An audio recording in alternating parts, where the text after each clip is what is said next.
Salut! Je voulais partager avec toi quelques messages que j'ai reçus. Je me sens coupable d'avoir investi sans réfléchir dans des fonds qui ne sont pas vraiment verts, juste parce qu'ils vantaient un côté écologique. Et en voici un autre. J'ai peur que choisir des investissements durables signifie sacrifier des retours sur investissement. Alors est-ce que je dois vraiment choisir entre mon portefeuille et la planète? À travers ces messages, on découvre des peurs, des doutes, mais surtout une envie de bien faire. Et c'est là que l'investissement responsable entre en jeu. Pas besoin de costume cravate ou de diplôme en finance. Si toi aussi tu as envie de pouvoir investir ton argent en répondant aux enjeux de demain, si tu veux pouvoir donner un peu plus de sens à ton épargne, cette vidéo est faite pour toi. Bienvenue dans une nouvelle vidéo Safety.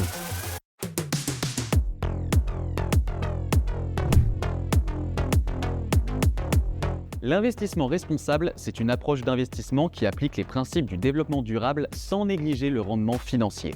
Il prend en compte des critères extra-financiers, environnementaux et sociaux et de bonne gouvernance dans le processus de décision. C'est vrai qu'en fait, on ne s'imagine pas tout de suite que la finance peut avoir un impact sur l'environnement et la société, alors qu'en fait, elle joue un rôle énorme. On va voir pourquoi. Déjà parce que les décisions financières déterminent quelles industries et entreprises reçoivent des fonds et lesquelles peuvent en être privées, comme le charbon, l'armement ou le tabac. A l'inverse, la finance peut aussi être un moteur pour le développement durable, avec des investissements dans les énergies renouvelables, les initiatives sociales ou environnementales. En plus, les investisseurs ont un certain pouvoir sur les entreprises. Parce qu'ils sont actionnaires, ils participent chaque année à l'Assemblée générale qui valide les orientations. Donc ils ont un vrai pouvoir de décision qui peut amener les entreprises à adopter des pratiques plus responsables. Et là, on va voir comment faire pour investir de façon responsable. Je vais te présenter plusieurs solutions, de la moins risquée à la plus risquée. C'est-à-dire de celle avec peu de risque de perte en capital à celle avec le plus de risques. T'as envie de savoir, hein? Allez, je fais pas durer le suspense plus longtemps. Et on commence avec l'épargne réglementée, comme les livrets A ou le LDDS, le livret de développement durable et solidaire. Imaginons ce coffre comme notre livret de développement durable et solidaire. Tu connais le livret A, non? Ce compagnon bien connu pour nos économies. Eh bien, le LDDS, c'est un peu son cousin plus orienté vers l'économie sociale et solidaire. Imagine que chaque euro que tu y mets aide notamment de petites et moyennes entreprises françaises à se développer. Ou peut permettre de financer des travaux de rénovation pour rendre des logements individuels ou collectifs plus économes en énergie. Et ce n'est pas tout, tu peux même choisir de donner une partie de ton épargne à des associations. Ça c'est cool, non? Le plafond de ce livret, 12 000 €. Pas mal pour commencer, n'est-ce pas? Avec le LDDS, ton argent ne dort pas. Il travaille à construire un avenir plus vert et solidaire. Si tu as envie que ton épargne te rapporte un peu plus, tu peux également te tourner vers un placement collectif qu'on va appeler un OPC. Pour organisme de placement collectif. En fait, cet OPC va venir investir pour toi dans des valeurs mobilières, comme des actions ou des obligations, et toujours dans le cadre du règlement relatif à la transparence sur la finance durable. L'avantage, c'est que tu laisses la gestion de ton portefeuille à un professionnel. Mais comment savoir si ton argent investi est en harmonie avec tes valeurs ? Comme ces médailles, ils sont des signes de qualité en te montrant que ton investissement contribue à des causes plus responsables, écologiques ou solidaires. En choisissant des OPC labellisés, tu t'assures que chaque pièce de ton puzzle vise un futur plus durable. Et si tu veux explorer ces fonds, j'ai mis un lien en description pour découvrir la gamme épargne financière engagée proposée par la Banque Postale. Investir dans un OPC, c'est un peu comme compléter un puzzle avec l'aide de toute une communauté et d'experts. Grâce au label, tu sais que chaque pièce contribue à construire un monde meilleur. Et ça, c'est quand même rassurant. Qui signifie investissement socialement responsable. Ce label qui est quand même un label d'État. C'est un peu comme un sceau d'approbation donné aux OPC montrant qu'ils sont de bons élèves de la finance responsable. Ils ne se contentent pas de chercher à te faire gagner de l'argent, mais ils veillent aussi à ce que cet argent soutienne des entreprises qui prennent en compte les effets sur notre planète et notre société et gèrent leurs affaires avec une volonté éthique. Comment ? En excluant les pratiques les moins vertueuses pour laisser plus de place aux autres. Le label ISR.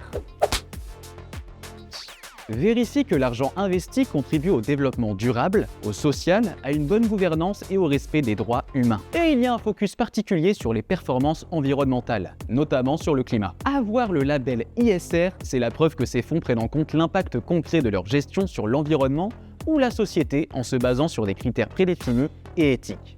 Par exemple, le volume d'émissions de gaz à effet de serre.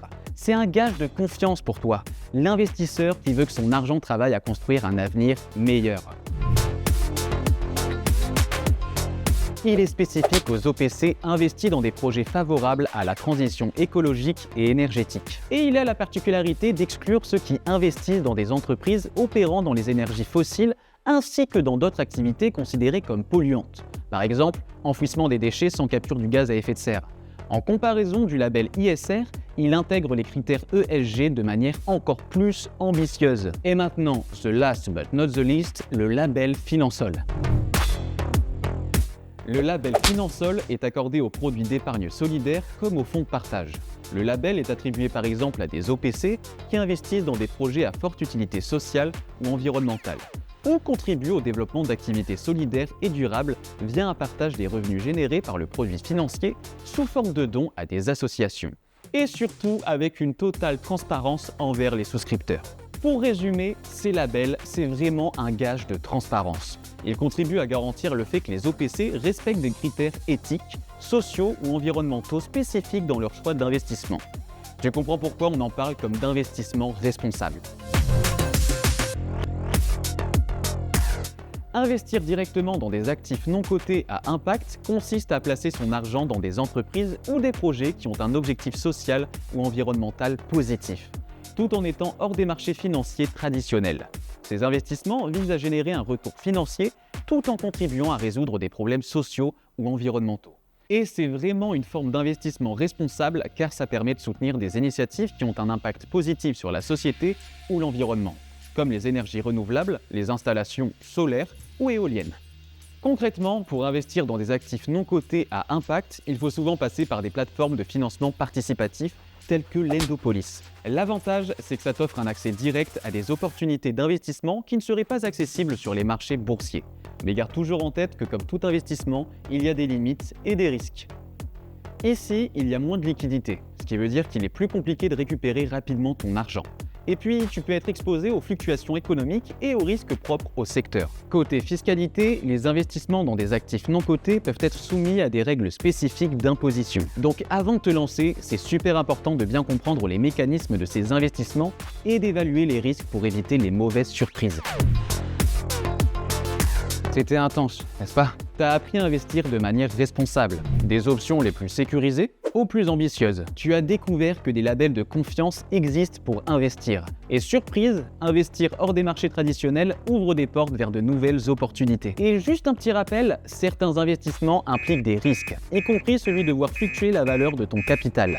Et n'oublie pas que l'inflation peut affecter les rendements au fil du temps. Alors si tu as des questions ou le moindre doute, les experts de la Banque Postale sont là pour t'aider à y voir plus clair.